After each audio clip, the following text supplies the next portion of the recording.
Comment les hackers font-ils pour activer votre KBC Mobile par phishing?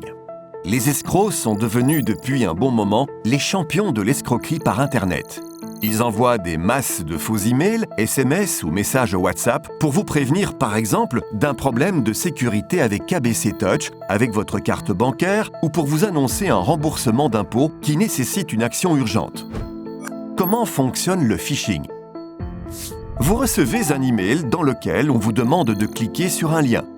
En cliquant sur ce lien, vous arrivez sur un faux site web KBC quasi identique au vrai site web de KBC. Derrière ce site se cache un hacker qui voit tout ce que vous faites. Vous saisissez votre numéro de carte sur le faux site web sans vous douter de rien. Vous voyez ensuite apparaître un message vous disant d'attendre.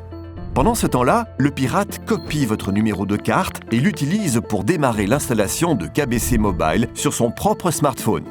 Il tape ensuite dans le faux site web le code de démarrage qui apparaît sur son smartphone. À ce moment-là, l'écran d'attente disparaît et vous pouvez vous connecter avec votre lecteur de carte. Vous encodez le code de connexion sur le faux site web. Là encore, un écran d'attente apparaît. Pendant ce temps, le hacker encode votre code de connexion sur son smartphone. Il poursuit l'installation de KBC Mobile pendant que vous continuez à voir l'écran d'attente. Maintenant, il n'a plus besoin que d'un seul code pour accepter les conditions d'utilisation de KBC Mobile. Ce code ne peut être généré qu'avec votre carte bancaire et votre lecteur de carte bancaire. Le pirate affiche donc un message indiquant que la connexion a échoué. Par conséquent, vous réessayez. Mais cette fois-ci, vous devez utiliser le bouton Sign. Regardez bien ce qui s'affiche sur le lecteur de carte.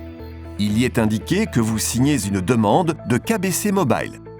Si vous continuez, vous allez générer un code qui permettra à l'escroc d'activer votre application mobile sur son smartphone et donc d'effectuer des opérations bancaires en votre nom. Comment se protéger contre le phishing? Regardez toujours attentivement les messages qui s'affichent sur le lecteur de carte. Ils indiquent ce que vous signez exactement.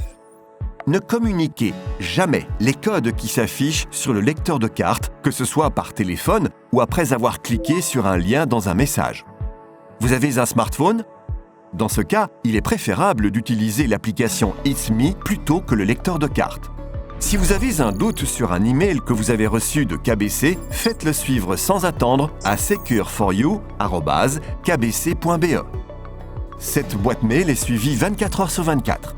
Grâce à votre signalement, nous pourrons rapidement prendre des mesures pour mettre fin à cette fraude.